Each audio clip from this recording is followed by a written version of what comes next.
Sark was quoted about Quin Ewers and Arch Manning. Now, I will admit, I went and listened to the press conference today. I don't know where he said that there was an open competition. What he said is that every position on the field is open until further notice. Yes.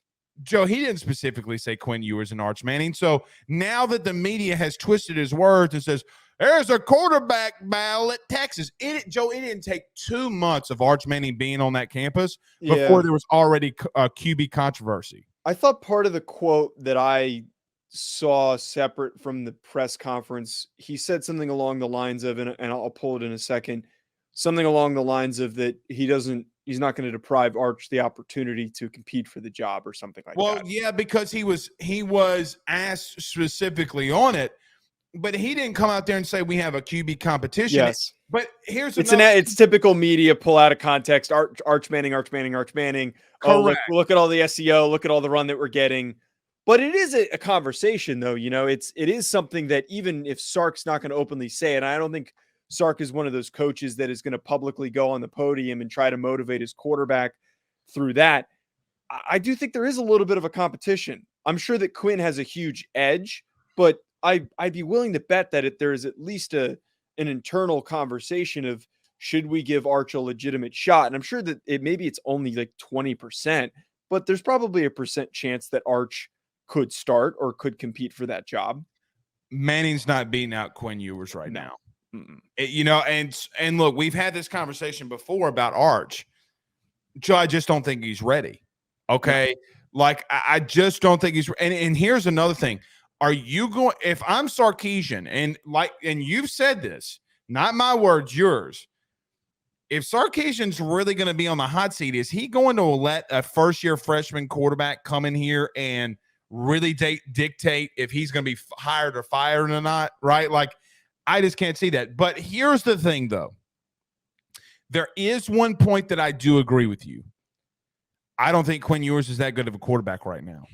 I think that he's got to get a lot better. Joe, he's going into year 3, okay? Mm-hmm. And he's been around, meaning Ewers, some of the best offensive minds in the game. He's been around Ryan Day. He's been around Hartline. C.J. Stroud was a quarterback that was in the same room as him. He's been around a lot of really good quarterbacks, right? He goes to Texas, and for everything that I poo-poo on Steve Sarkisian about, he's a really good offensive play caller. Joe, he had some really bad outings. And I know that you will say, well, he's hurt, and it's his non-throwing shoulder, and I get it. I can't get over the fact that he went 19 of 49 against Oklahoma State with 3 interceptions. He did have 2 touchdowns. Joe, he threw for 38.7% completion percentage. That is horrendous. And then you go into the bowl. Anthony Richardson bad. It is Anthony Richardson bad. Yes, I'm glad that you're starting to come around a little bit. I'm not. Against Washington, which was one of his better games, he went 31 of 47. It got a lot better, 66% completion percentage. He threw for almost 370 yards, but the only touchdown that he had, and when he was in the red zone, was on a trick play. That was his best game, and he couldn't score in the red zone. They ultimately lost the game. Here's the biggest 2 things. TCU, his defense played lights out. He went 17 of 39 for 171 yards and an interception. And the biggest victory from a margin perspective, point differential perspective, was against Kansas. He goes 12 of 21 for 107 and a TD, but Bijan Robinson had to go cuckoo for Cocoa Puffs, having 243 rushing yards, and Brooks had another 111. My point is that, yes, I don't think Manning is beating out Ewers to start the season, but if Quin Ewers doesn't get better, buddy, I'm just going to tell you, there's nothing that I've seen from Quin Ewers outside of a half of a quarter against Alabama that says, yeah, he can make some throws, but, Joe, he's highly inaccurate. You know who's not necessarily always highly inaccurate? Arch Manning. Right, and that's where the redeeming qualities are for Arch, and why I think that the possibility for Arch to maybe start some games this year if things go downhill, the possibility is on the table. What Arch Manning has been lauded for is his accuracy, his consistency. He is grown up around the game, so you know that he's going to be a smart kid. But I just don't think that what I saw on tape tells me that this is a kid who steps in right away and is going to have an immediate.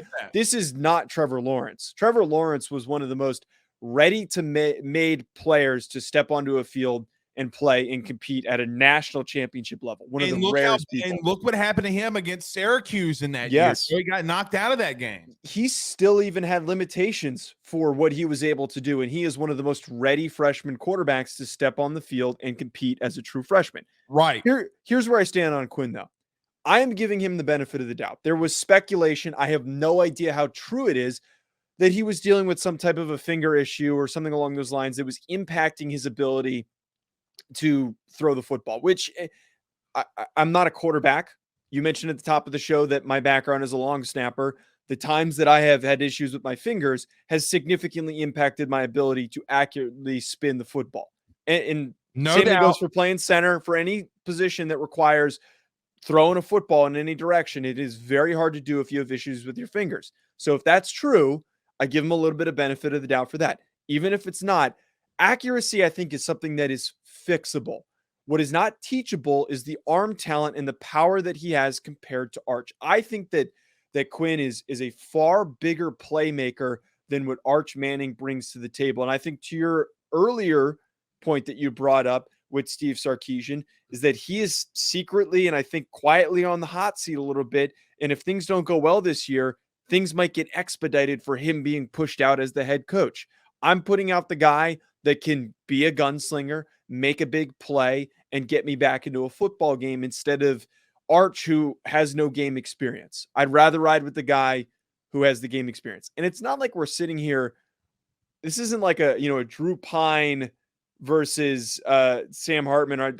That's not the best example, but it's not like we're pulling with like a guy who's probably going to be a backup. This is a guy who was one of the top recruits in his class, one of the most talented quarterback recruits to ever come out. He's got the skills, but he does need some refinement. I do agree with that.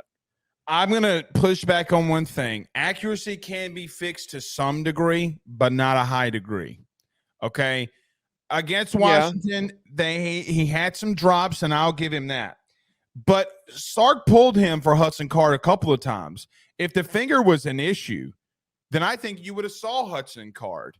Okay. And I don't think that, like when you're going up against TCU and he's 17 of 39, or Oklahoma State when he's 19 of 49, if there's a finger issue and you're getting your ass beat and he's throwing for 3 interceptions, then I go to a situation where, in my mind, well, then Steve Sarkisian's got a lot of explaining to do. Okay. So you either he's hurt or he's not hurt, or he can play or he can't play. And if he can't play, then and you're hurting your team, which is what he was doing. But I would argue a hurt Quin Ewers gives you more value than Hudson Card. Like Hudson Card, Joe, there's fine. Joe, there's no way. Now you're having some blind allegiance because 38.7% completion percentage is neutering your team, not hurting, neutering. You ever took a dog to a pound and had their balls cut off? You're neutering your offense when your quarterback has 49 passing attempts. Joe, they drop back 61 times. Well, it's also like when you have a very talented shooter in basketball. If a guy's out of rhythm, you're not pulling him out. It's only going to do worse. But Joe, when he's that ineffective, you got to tell him to stop shooting and pass the ball. I mean, that's true. It doesn't help. This isn't Steph Curry from 3. You know who this is? He's kind of he's a gunslinger like Steph is. Come on, a world peace in the corner. But the other aspect of this too, though, I also question, like a lot of the games where he struggled, they couldn't run the ball. Like the TCU game is one example where they could not get into a rhythm running the ball with Bijan, and that really took them out of it. I think that Quinn, with lacking experience, he's one of those guys kind of like Patrick Mahomes, Josh Allen, where they try to do too much. Or Daniel Jones is another really good example where those guys all have shout out Daniel Jones and his $160 million. Ridiculous how much money he's getting paid. Those types of $10 million per touchdown pass. Again, just disgusting. I'm a Giants fan. It grosses me out. Those guys at one point or another didn't have a lot of help and were trying way too hard to hit home runs. And that's what I got. Didn't have help though. But they weren't able to run the ball and they were throwing the ball a lot. He is one of those guys where if things aren't opening up, you see it in his play where he's like, I need to get us back into this single-handedly with a huge throw. And he makes really stupid decisions. And that's an inexperience thing. That's a lack of experience. I'm going to raise my hand. I have a question. Yes, Blake. What's the question? Did Bijan Robinson not have 25 carries for 243 yards against Kansas? Did Brooks not have 11 carries for 111 yards against Kansas? Forget the Kansas game. That's one. Just entertain me. Just entertain me. Did he not do that? Yeah, they did. He went 12 of 21 for 107 passing yards and a touchdown. So not every single game obviously supports my argument, but the way that he played against Oklahoma State neutralized Bijan in the second half, and that was when Arch was throwing it You know why they neutralized him? You know why they neutralized him? Because they knew that Quinn would do that. That Quinn would try too hard and make mistakes and press. I don't think that. I think if you ask Gundy and anybody on that staff, you know what I think they tell you? They know that Quin Ewers was highly inaccurate. Joe, go pop in that film. He's missing wide open dudes. He's missing second, third, and fourth reads that are wide ass open. But I also see the inaccuracy issues as I'm making a lot of sports analogies here, as a pitcher who has the yips in a way where their confidence is low and they're in their own head and they're trying to do too much and they can't consistently deliver the ball. Lester almost won a Cy Young with having the yips. I mean, it's not recoverable, but that's my point. Is it's recoverable. I don't want to throw out the possibility of him being an elite quarterback. He has it in him. I think he's in his head. He has not shown you anything to use the word elite. He has not. See the traits. It's the Anthony Richardson thing all over again. Here we go again. It's the Anthony Richardson thing all over again. See, it's a whole thing all over again. What guys, draft guys like you do, you see a big arm, you see a flashy toy, and then you say, you literally start creaming yourself. Yeah, exactly. But at some point, you have to understand that when daddy puts the film on and says, okay, we have a problem here, Joe. Yeah. I don't give two flying rips how big his arm is. I don't care if he can throw the bitch 170 yards. If you're that inaccurate, you should not play. If your finger is hurting that bad where you're going 38.7%, guess who has never had a performance where they had 38.7% completion percentage? Hudson Card. Now, so to my point is, Joe, if this continues to go on with Quin Ewers, now, I will digress a little bit on one point with you on this. He's a very young quarterback, and you can see him make developments. But again, he's going into year 3. He's been under a guy in Ryan Day. He's been under Steve Sarkisian. You cannot get better teachers. Can he, and more than likely, will he be better than last season? I agree with you, yes.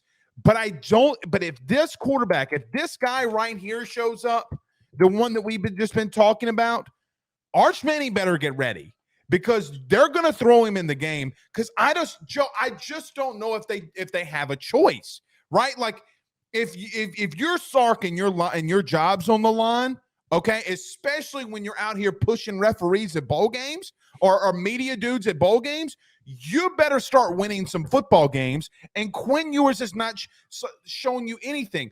His big arm means nothing when you're that highly inaccurate. I told you this before the show. Give me Drew Brees. Give me Phillip Rivers. Give me Joe Burrow. Give me Russell Wilson. Hell, for crying out loud, as of right now, give me Geno Smith with the way that he looked last season. And they do not have the biggest of arms. But what do they do extremely well? They all can extend plays and are highly accurate. Okay? And in this league, you have to be accurate enough to be in a situation to make your team win. I would almost make the argument that you have two comparisons of Anthony Richardson and Quin Ewers, and the reason that their team struggled so much is because of how highly inaccurate they were. I wouldn't necessarily. Joe, both Texas and Florida were two of the worst teams in Power 5 in converting third downs. Their passing efficiency rate on third down when it comes to Anthony Richardson and Quin Ewers was almost to the bottom of the Power 5. They were one of some of the worst. You literally had 7 passes last season where Anthony Richardson threw it away on fourth down. That is low IQ. You know who else had some plays? But here's the thing. Hold on. Yep, okay. You know who else had plays like that? Quin Ewers. But here's my thing, though, Blake, that I don't disagree with those stats. Those numbers support exactly what you're saying. They both have played basically the same amount of football games and have started the same amount of football games. Inexperience is not always a detriment. It sucks when you're trying to win football games and those guys are slow to learn, but there is still room for improvement. That's my takeaway with Quin, is that I don't want to shut down the possibility of him taking that next step because he has the talent. This is not a talent devoid player. This is not a 3-star recruit. This is the number 1 quarterback in his class. But Joe, he is good enough to figure it out. But at some point when those kids hit those campuses, the on-3 recruiting rankings don't mean shit. I'm not going off of the recruiting rankings, though. I'm going off of what I've seen from tape. I'm just talking about the 38.7%. His high school tape. His high school tape that got him rated. Means nothing anymore when you hit the college campus either.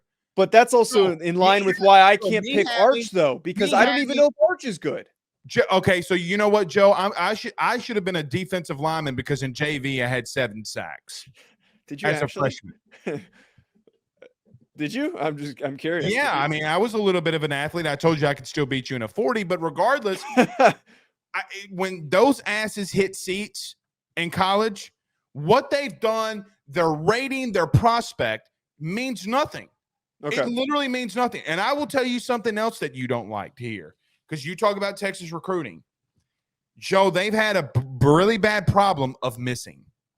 And they have key positions. And they can miss it both guys. They could.